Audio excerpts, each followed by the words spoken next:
Josie and Nico section, and just read for a little bit. Josie is surprised that her tutor is a man, that he is young, and that he is startlingly handsome.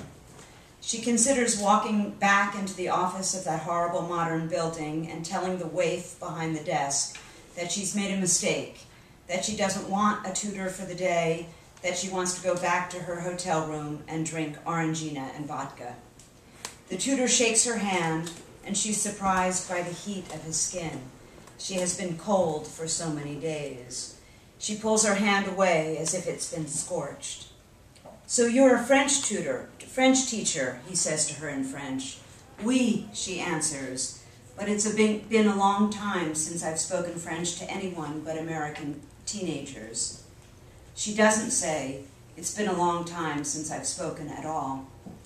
She decided to hire a tutor only yesterday when she realized that after 3 days in Paris, she hadn't said more than a few words when ordering a croissant or a glass of wine or asking the hotel maid for an extra towel. Suddenly, the prospect of a day of conversation terrifies her. She doesn't feel capable of conversation. "Are you here in Paris for business or pleasure?" It's a trick question. She has no business and she has no pleasure. She quit her job 3 weeks ago. The man she loved died 3 weeks ago. "I'm here to buy shoes," she finally answers. He looks at her feet. She's wearing red Converse sneakers, the same shoes she always wears. Her students loved her shoes. Her old boyfriends, slackers one and all, loved her shoes. But Simon wanted her to buy grown-up shoes, pumps with 3-inch heels, strappy sandals, red stilettos. And so he bought them tickets to fly to Paris. "We'll go shopping," the tutor says. No reason to sit in a classroom," he tells her. "Paris is our classroom." He looks around while she presses her hand to her stomach, which is contracting in fierce spasms.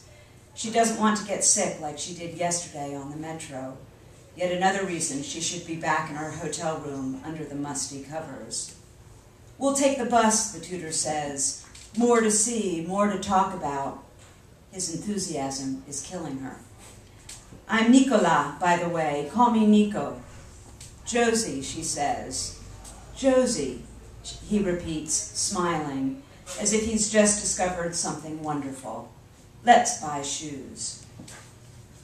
I'm going to skip, then she goes back into memory, and I will skip those scenes and continue in the present time.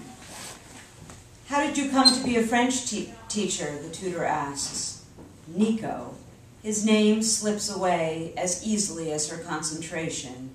He keeps talking, the bus rumbles along busy streets, passengers come and go, bumping past them. The smell of sausage fills the stale air, and every once in a while he stops talking and she is required to say something. All of this used to be easy, Josie reminds herself. In fact, I used to do it so well. "My parents didn't have a lot of money," she tells the tutor in French.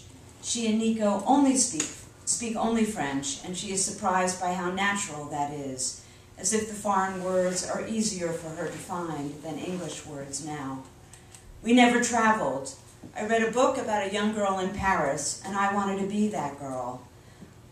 And so I started studying French, as if I could change everything in my life by speaking a different language." "Did it work?" She looks at him. "No," she says, "but maybe I'll try again." "Is this your first trip to Paris?" "Yes," she lies. She had spent her junior year here, but she is tired of talking. There is nothing to say about that year unless she tells him about the boys, the sex, the hashish, the hangovers. "Did you come alone?" he asks. "No," she lies. "My friend Whitney is spending the day at art galleries." She has never been a liar before, and now the lies spill from her lips. Whitney hates Paris, hates art galleries, and in fact hates Josie now.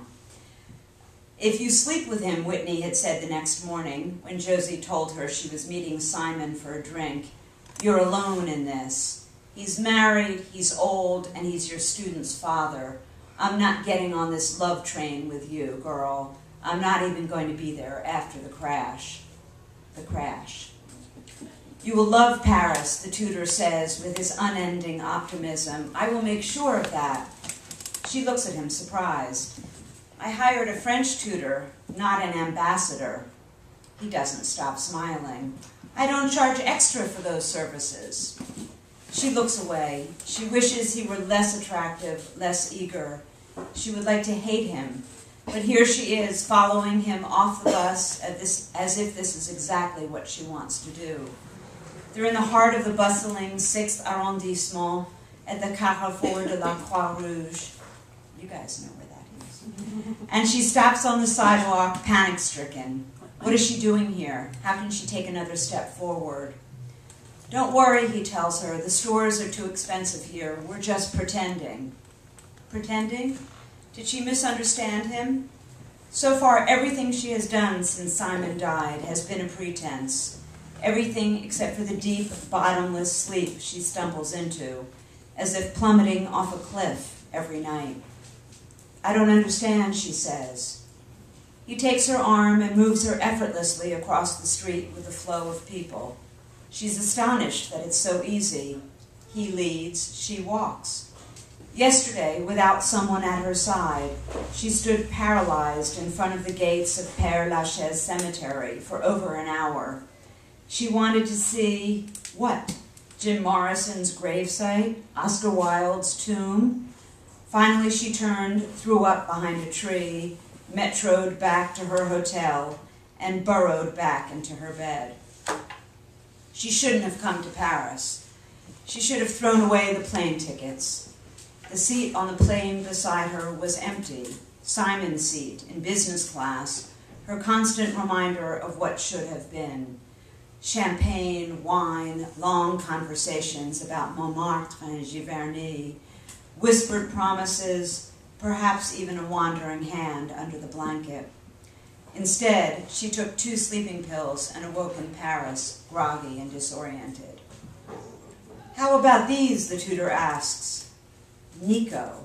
If she can remember his name, she can pull herself out of the slog of her mind and back to Paris. Shoes. He's holding a turquoise patent leather shoe in front of her face. It's got a 4-inch heel that looks like a dagger. Perfect, she tells him.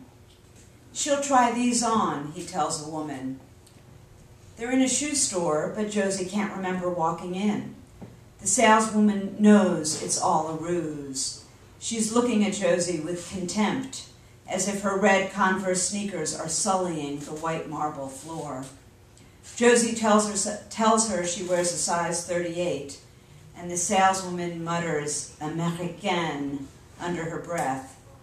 Nico sits next to her on the zebra-striped bench.